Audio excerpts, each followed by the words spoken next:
Bienvenidos desde aquí de FCP, su casa, nuestra casa.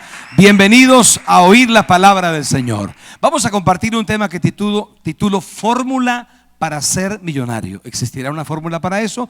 Yo pienso que leyendo lo que vamos a leer y trabajando lo que vamos a trabajar, sí encontramos esa fórmula sin presionar, sin exagerar y sin abusar de la palabra de Dios.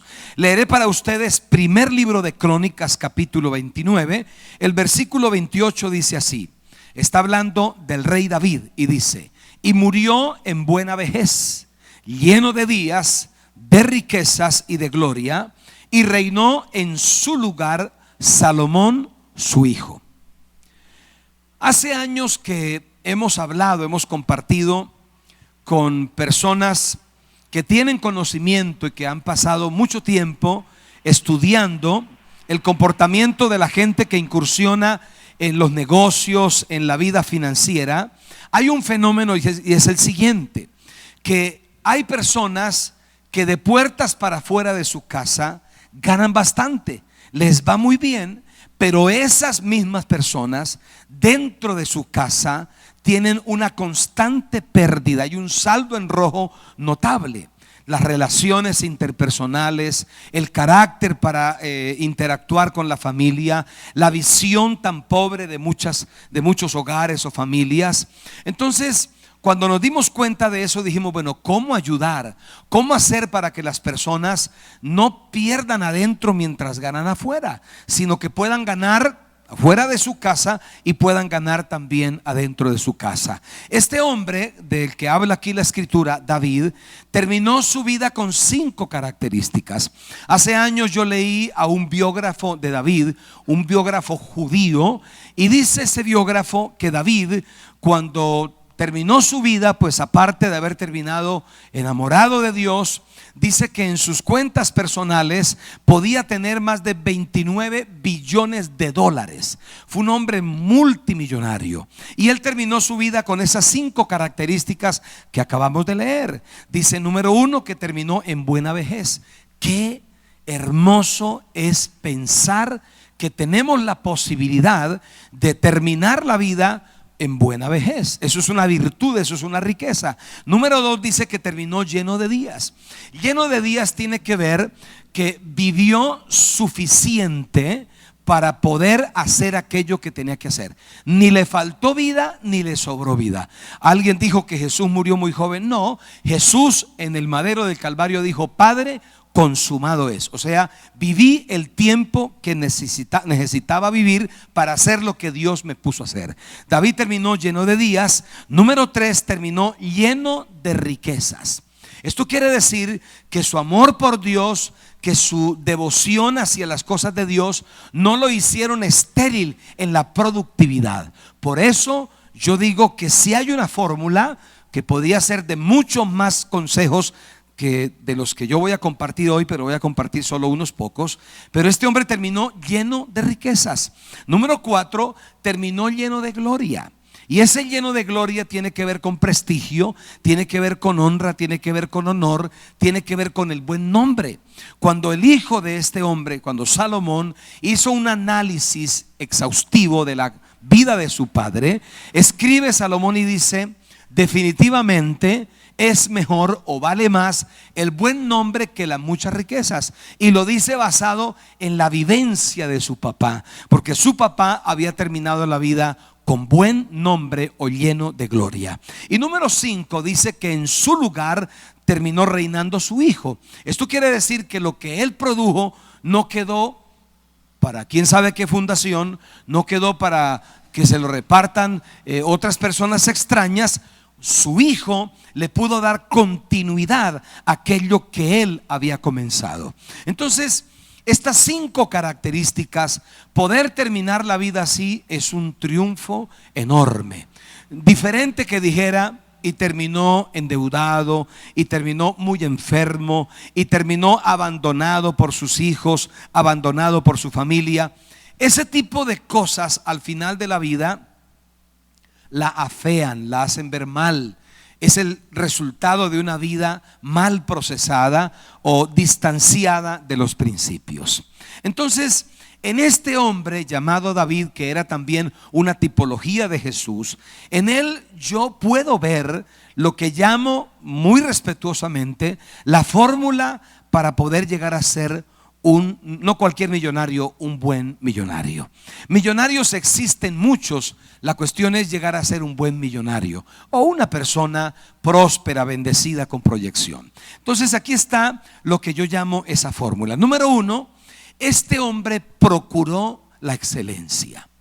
La excelencia yo la resumo en pocas palabras: es aprender a distanciarnos lo más que podamos de la mediocridad. Tengo un amigo que asesora a personas en la inversión en la bolsa, y él me dice: Jesús, cuando hablamos de inversiones en la bolsa, lo bueno es enemigo de lo excelente. Dice, ahí le toca a uno o ser excelente o la pérdida es brutal, es descomunal. Entonces, ¿por qué digo que este hombre procuró la excelencia?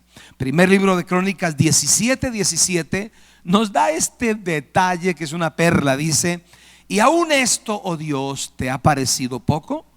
Pues que has hablado de la casa de tu siervo para tiempo más lejano, y me has mirado como a un hombre excelente. Él dice que Dios lo había observado como un hombre excelente. ¿Sabe por qué era excelente? Arriesgó su vida por una oveja. Él no fue mediocre diciendo: pues si el lobo, el león o el oso se come esa oveja, pues no hay problema, las ovejas siguen dando cría y ahí tengo más ovejas. No, él procuró que lo que hacía, él lo hacía con excelencia. La excelencia es uno de los requisitos para uno avanzar en la vida productiva.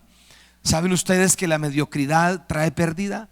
La mediocridad nos hace menos productivos, pero la excelencia llama a los recursos. La excelencia tiene un atractivo para los recursos. ¿Dónde tiene que ser uno excelente? En todo lugar.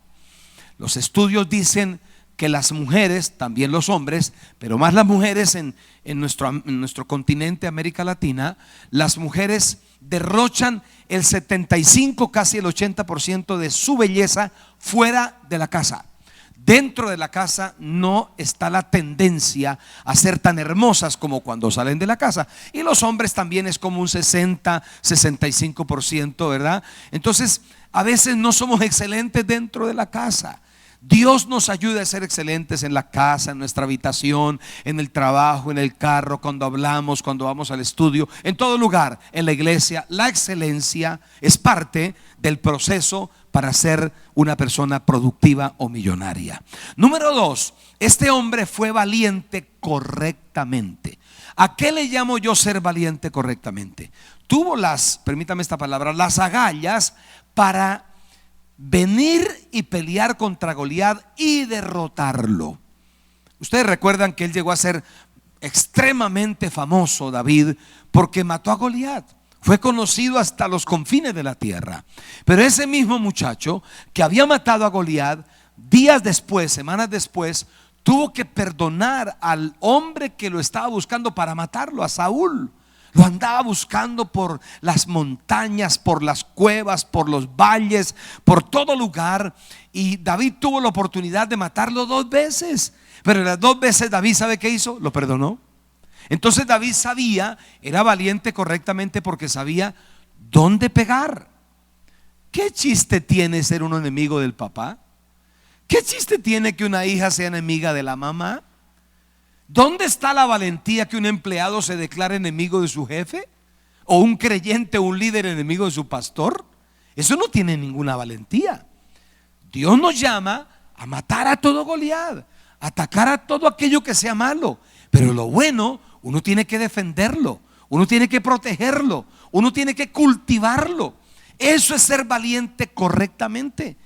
Pero hay personas que disparan es para dentro de la casa, disparan para dentro de la iglesia. Yo le digo: mire, voltee para afuera su ametralladora, por favor, y dispare para allá. No dispare para acá, aquí no hay ningún enemigo. Aquí todos somos del mismo ejército.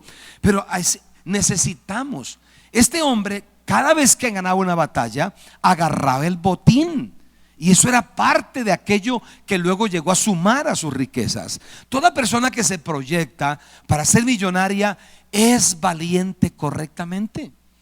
Logra con sabiduría alcanzar buenos descuentos, hacer buenas negociaciones, pero si tiene que pagar horas extras, las paga y procura pagar a tiempo. O sea, es valiente correctamente. Número 3, este hombre vivió la honra a los padres. La Biblia dice, no tengo que explicarlo demasiado, aquí está, como el agua transparente, dice en 1 de Samuel 22:1 en adelante. Yéndose luego David de allí, huyó a la cueva de Adulán. Y cuando sus hermanos y toda la casa de su padre lo supieron, vinieron allí a él. Y se juntaron con él todos los afligidos y todo el que estaba endeudado y todos los que se hallaban en amargura de espíritu, y fue hecho jefe de ellos y tuvo consigo como 400 hombres. Presta mucha atención. Y se fue David de allí, de Mizpa de Moab, y dijo, Mizpa de Moab, y dijo al rey de Moab: yo te ruego que mi padre y mi madre estén con vosotros hasta que sepa lo que Dios hará de mí. Los trajo pues a la presencia del rey de Moab y habitaron con él todo el tiempo que David estuvo en el lugar fuerte. Esto a mí me impactó. Hace años que pude aprenderlo.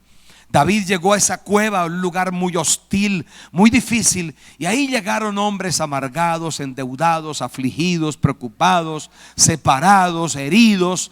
Llegaron allí con odio, ¿verdad? Subversivos, con ganas de acabar con todo el mundo. Y David los recibió, y llegaron también sus hermanos. Y entonces David dijo: a mis hermanitos, déjenmelos aquí, que necesito cuadrar unas cuentas con ellos. Y este es el modo de cómo yo voy a ajustar cuentas con ellos. Pero David dijo: un momentico, mi papá y mi mamá, yo no puedo permitir que ellos se queden aquí en la cueva. Yo no voy a mandarlos a ellos a traer agua, a cortar leña. Yo no voy a que ellos canten la canción: de piedra ha de ser la cama, de piedra la cabecera. No. Ellos no pueden vivir aquí en la cueva conmigo. Y aperó un par de bestias y se los llevó a un palacio. No se buscó ni siquiera el mejor hotel, ni buscó por allá una finca donde el tío, donde la prima. Se fue a un palacio y habló con el rey. Le dijo: su majestad, ya tú me conoces, has visto los videos en YouTube de cómo maté a Goliat y todo el asunto, pero necesito que me hagas un favor. Es que yo estoy escondido en una cueva, no le cuente a nadie, pero yo no puedo tener a mis papás en la cueva. Por honra, yo necesito sacarlos de la cueva y ponerlos en palacio. Y los llevó a palacio. El rey dijo: con mucho gusto, déjelos aquí. Los atendió y ahí quedaron sus padres. ¿Sabe? Vivieron una vida de reyes, porque esa es la actitud. ¿Qué ganamos nosotros con cada día meterle más recursos a la cuenta corriente o a la de ahorros, o saber que tenemos más bienes? Y los papás están en una vida de cueva, literalmente, abandonados, sin aprecio, sin amor, sin identidad, sin gratitud, etcétera, etcétera. Necesitamos, yo no sé por qué tanto profesional y tanto hombre y mujer de negocios y personas que medio comienzan a prosperar, y una de las cosas que hacen es literalmente abandonar a sus papás, descuidarlos. No hay esa honra que ellos merecen. Pues bueno, ¿saben ustedes por qué este hombre terminó tan bien? Porque tuvo el cuidado y el detalle de honrar a sus padres. Esa es una nota, ese es un detalle que nosotros no podemos olvidar jamás con la ayuda de Dios. Número 4, este hombre transfirió recursos y principios. Los analistas del tema de las riquezas y de los emporios y de las fortunas dicen que hay un fenómeno, y el fenómeno es que cuando los herederos toman una herencia, una cosa muy grande, una riqueza muy grande, hay una tendencia, y es a desaparecer en la tercera, máximo en la cuarta generación. Hay muchas fortunas que se han heredado, y fácilmente a la tercera o cuarta generación esos herederos pueden estar mendigando. Y uno dice: pero ¿qué pasó con la herencia, con la fortuna que recibieron? Y el estudio termina diciendo que las personas que crearon las riquezas pudieron transferir esas riquezas, pero las transfirieron sin principios. Riquezas sin principios es una desgracia para toda aquella persona que pueda heredarlo. Lo importante es poder entregar riquezas y junto a esas riquezas entregar principios. Por ejemplo, David le entregó a su hijo Salomón muchas riquezas, pero le dijo cosas como estas: amarás al Señor tu Dios sobre todas las cosas. Camina recto en la palabra, camina derecho. Le dijo: sé perfecto y Dios estará contigo donde quiera que vayas y te respaldará, y Él se dejará ver como tu Dios y te respaldará como un hijo de Él. Estaba David entregando riquezas, pero a la vez estaba entregando principios. De muy poco sirve que alguien diga: he trabajado 50, 60 o más años, pero luego transfiera lo que produjo sin principios, y entonces eso es parte de una futura desgracia para los herederos. Número 5 de la fórmula de cómo ser millonario es que este hombre incluyó a Dios en su agenda. Hay personas que a medida que comienzan a tener más, que comienzan a avanzar, ¿sabe qué van haciendo? Van excluyendo a Dios de sus agendas. Ya hay tiempo para los sociales, para el club, para el golf, para los partidos de fútbol, para una cantidad de cosas que se dice en la Biblia: aumentan las riquezas.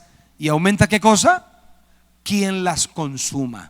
Claro, y comienzan a aparecer muchas cosas de cómo distraerse, y entonces se termina sacando a Dios de las agendas.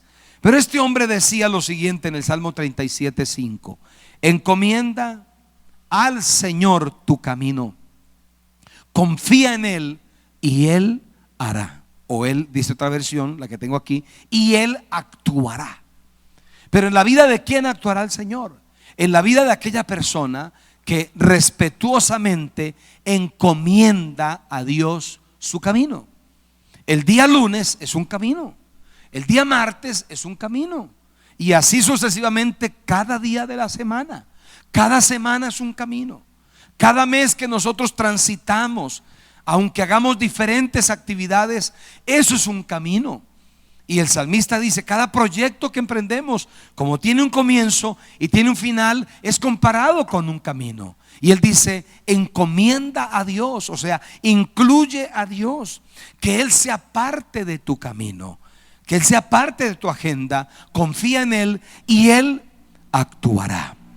Y lo sexto que hizo este hombre, que nos enseña la fórmula para ser personas bendecidas, prósperas y, ¿por qué no?, posibles millonarios para hacer inversiones en el reino, es que este hombre fue generoso. Fue generoso. ¿Sabe que uno puede ver a Dios en la Biblia enseñándole al ser humano a ser generoso? La generosidad no es un defecto. La generosidad va acompañada de sabiduría. La generosidad no destruye la administración. La generosidad es una virtud que se dejará ver en aquellas personas sabiamente administradoras. Entonces, este hombre fue generoso.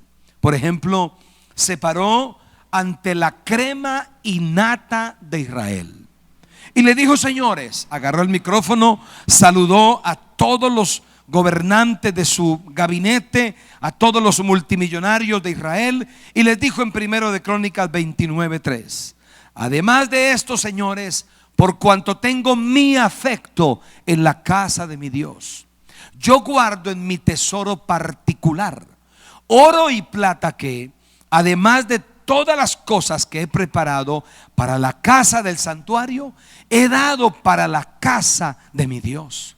Y dice él: 3,000 talentos de oro de Ofir, y 7,000 talentos de plata refinada para cubrir las paredes de las casas. Oro pues para las cosas de oro, y plata para las cosas de plata, y para toda la obra de las manos de los artífices. Y termina este hombre haciendo una pregunta al auditorio que estaba ese día con él: ¿y quién quiere hacer hoy ofrenda voluntaria a Jehová? Este hombre era generoso, pero su generosidad le producía algo. Su generosidad le producía el deseo de enseñarle a otros a ser también generosos. Por eso Él le dice a todas aquellas personas: ¿pueden ustedes aceptar la invitación de venir a ser generosos? Estas son las razones concatenadas de por qué este hombre terminó en buena vejez, lleno de días, lleno de riquezas, lleno de gloria, y todo lo que produjo vino y lo administró su hijo. No se quedó en el aire ni se perdió lo que produjo.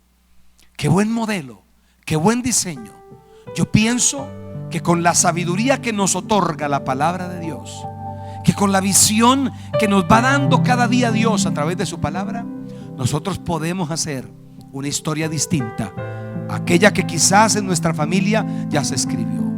Hay familias que en todo lugar que uno mire de ellas o en ellas, nunca se vio una pasión por Dios, nunca se vio un deseo de vincularse al reino de Dios. Pero Dios hoy nos dice: yo quiero que seas una persona excelente, yo quiero que seas un valiente correcto, yo quiero que transfieras riquezas y transfieras principios, quiero que aprendas a ser una persona generosa, quiero que aprendas a honrar a tus padres, porque tus padres son un contenedor de la bendición de Dios, son un contenedor de la riqueza de Dios expresada para cada uno de nosotros.